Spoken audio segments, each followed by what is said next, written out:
Nou ja, toe ons van 'n baie nat Massahitti af weggery, waar ons, en ek het vergeet om te sê, amper vasgesit het. Toe ons daar wegry, het ons 'n volgende baie kosbare besoek op die lysie.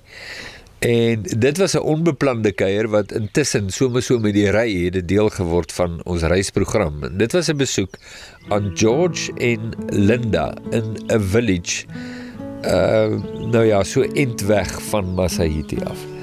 En George is 'n pastoor, Linda is in hart en siel is sy 'n sendeling, en hulle is deel van die village gemeenskap in die omgewing, waar hulle dan nou 'n klein boerderytjie het, maar hulle harte brand vir die Here Jesus. Maar wat so kosbaar is van George en Linda, is hoe hulle die evangelie van Jesus, soos Paulus sal sê, die evangelie van God aangaande sy seun, hoe hulle dit uitleef in die praktyk, en alles wat hulle doen, en die effek wat dit het op die plaaslike gemeenskap daar. En hulle huis, wat dan 'n klein plaasie is, eintlik, is in der waarheid 'n sendingstasie. Dit moet 'n ou nie miskyk nie. En George en Linda is deur die Here daar geplaas in daardie sendingstasie, met die werk wat hulle daar doen, met die agenda waarmee Jesus besig was. So ons het daar aangekom, en ons het eintlik nou gedink, ons drink het gou 'n koffietjie, maar nee, Linda het vir ons 'n boetie kom kyk ontbyt klaargemaak. Linda het met 'n WhatsApp vir ons vertel hoe om dit te kry. Ons moet nou so en so. Maar op die einde, toe sê sy, maar daar's 'n spruit. As jy nou op die Google Maps kom, is daar 'n spruit, so 'n stroompie. En as ons by die stroompie kom, dan sal George ons daar wag met sy fiets. Hulle het nie 'n voertuig nie. En net presies soos sy vertel het, daar spring George uit en waai, en sy vriendelike, lieflike glimlag is so verwelkomend, en hy klim toe op die fiets en ry die laaste 2 kilometer voor ons uit. En ek wil net sê, voor ons daar weg is, het ons vir hulle gevra, wat is die dinge waarvoor ons kan bid, en Jesus vertrou vir hulle. En hulle het gesê, eerstens, dat ons sal kontak behou. Vir my is dit eintlik, het laat my bietjie,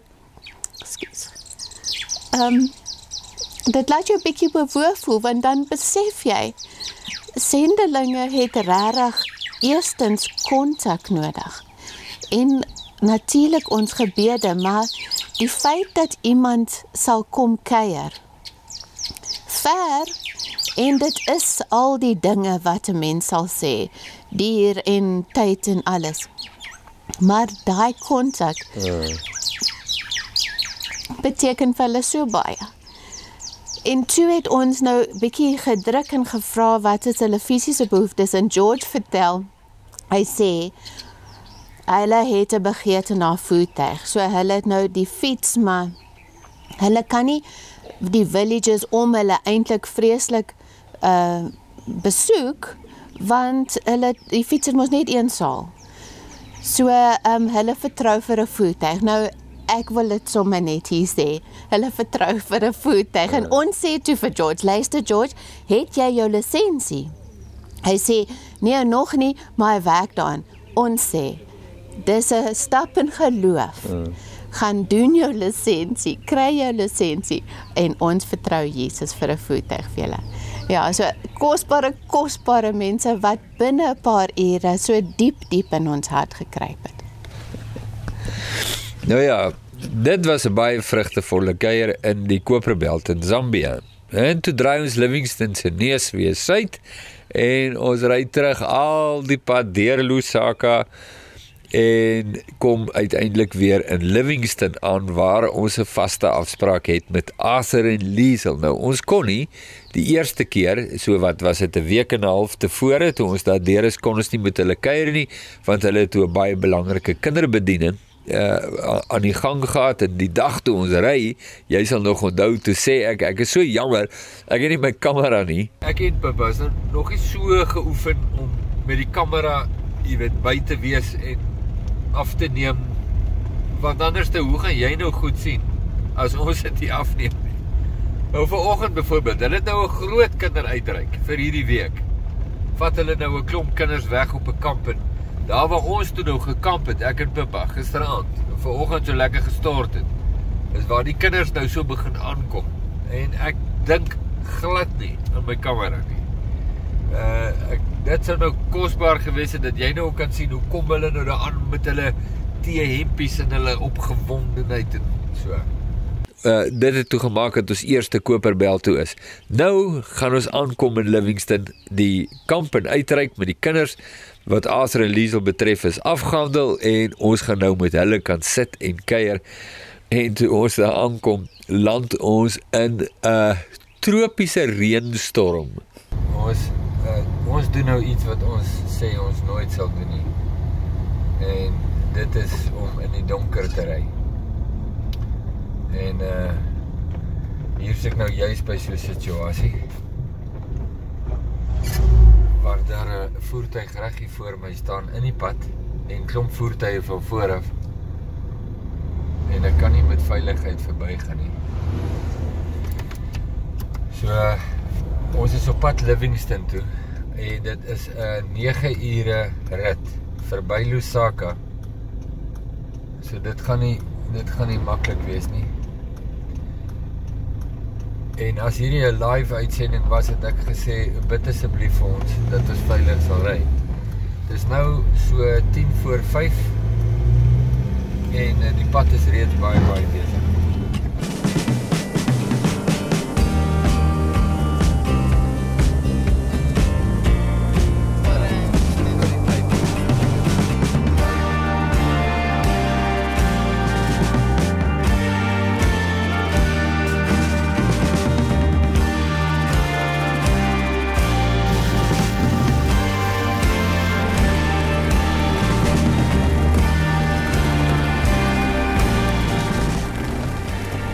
Kyk hoe stroom die water hier. Ja.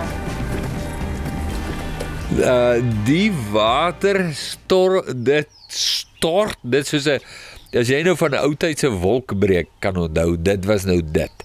En die water het oral by Livingston gestroom uit die deurrammers. Ek weet nie of dit is oor die wind in of wat dit is nie, maar daar kom water. Ek sit binne in die kar, pap nat gereën hier van die kant af. En hier op 'n stadium moes ons gou stop by die winkels op pad na die kamp, maar jy kan nie sien nie, dit reën so. En ek spring uit net om vir Pippa die sambreel uit te haal, en in hy uitspring sambreel uitkry, is ek deurnat. Ja, dit het so gereën. Ek was seker 10 sekondes. Maximum 10. Ek spap net.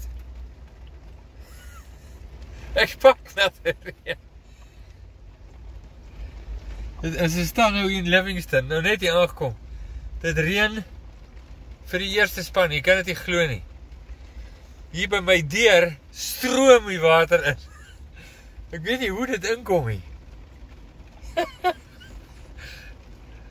Ja, dis nou 'n geval waar hulle sê, go camping, they said. It will be fun, they said.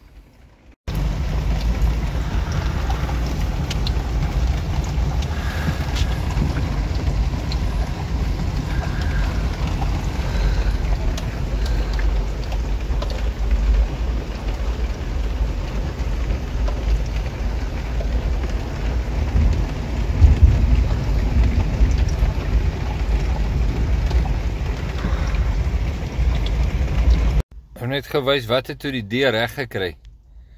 As jy nou daai chamois lappie daar vas net.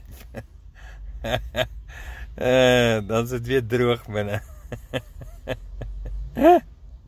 Ja, dis hoe ons kuier met Aser en Liesel toe begin het. Nou, getrou, voor ek nou weer vir jou gee, getrou in ons kuiers in die Koperbelt, wat dis beplan, ons gaan aan, en dan gebeur allerhande ander kuiertjies, soms so onbeplan, by die vuur, by die kampterrein, waar ook al in die straat, was ons tyd in Livingston presies dieselfde. Ons het net een begeerte gehad, ons wil met Arthur en Liesel Fellowship mekaar hulle bemoedig en toelaat dat hulle ons bemoedig met die waarheid en sentraliteit van Jesus Christus. En nou ja, getrou aan Jesus se agenda was daar nou 'n klomp ander gesprekke ook. Papa, jy kan sommer net gou vir ons dit vertel met ook Suid-Afrikaners, maar ook met Amerikaanse sendelinge wat in Livingston is, oor die waarheid en heerlikheid van Jesus, wat 'n afspraak van God was, waaroor ons baie dankbaar is. Ons het ook 2 jaar terug vir Chantel Kuna ontmoet. Sy is ook verbonde aan Overland Missions en sy werk met prostitutes. Wat is dit in Afrikaans? Prostitute. So sy het 'n kosbare bediening. Sy gaan in waar die prostitute werk en sy begin met hulle gesels.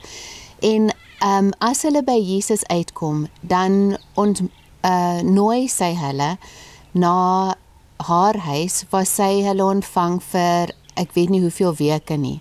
En dan disipel sy hulle. So sy vat hulle uit hulle omgewing en disipel hulle vir 'n paar weke. En dit is regtig 'n besondere bediening.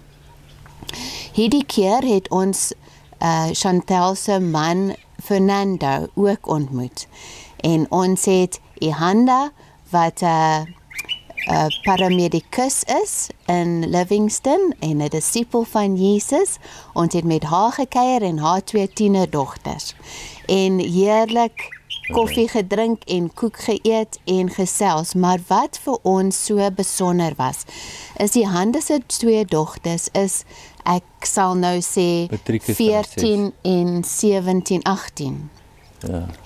En die diepte van hulle verhouding met Jesus, die honger wat hulle het om vir Jesus te ken en die moeilike vrae te vra en oop te wees vir wat die skrif vir hulle vertel en die een dogter terwyl ons gesels het, sy huil van die begin tot die einde, net oor die roering wat die Heilige Gees in haar hart het in die gesprekke. En ek dink baie keer sal ons ouderdom, ons generasie, sal voel dat die jong mense is vletjie.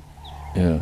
Maar dit is nie die waarheid nie. Jesus werk in die nuwe generasie. Hy roer hulle, hy roep hulle, hy bedien hulle te midde van hierdie de mekaar wêreld. Het Jesus sy werk. Hy roep hulle uit na die nuwe koninkryk.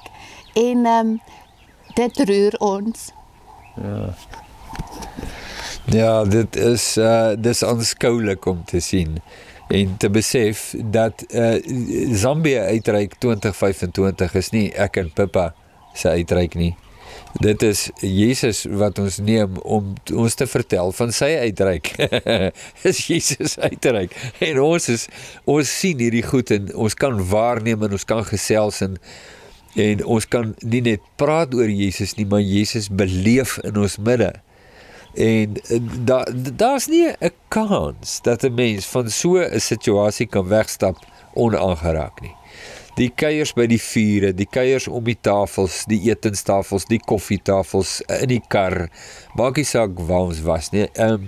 Ek het ook die geleentheid gehad om by Overland Mission die Sondagoggend, wat ons toe nou nog daar was, te kon bedien oor die sentraliteit van Jesus. Ek moes dit doen in Engels en dis natuurlik altyd vir my 'n pyn. En jy het dit baie goed gedoen. Dankie my enigste veldbloeseltjie. Briljant. Keep talking baby. So dit was besonder kosbaar. Nou wil ek net sê, ek is so bly ons kon hierdie meemaak tot dusver. Maar soos die oom gesê het, nog is het einde niet.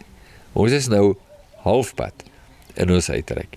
Die volgende hoofstuk van ons Zambia uitreik 2025 gaan in Namibia afspeel. Van my kant af, Richard, mag Jesus jou seën en bedien soos net hy weet hoe. Tot 'n volgende keer. Ons stuur baie baie liefde. Bye. Elke knie sal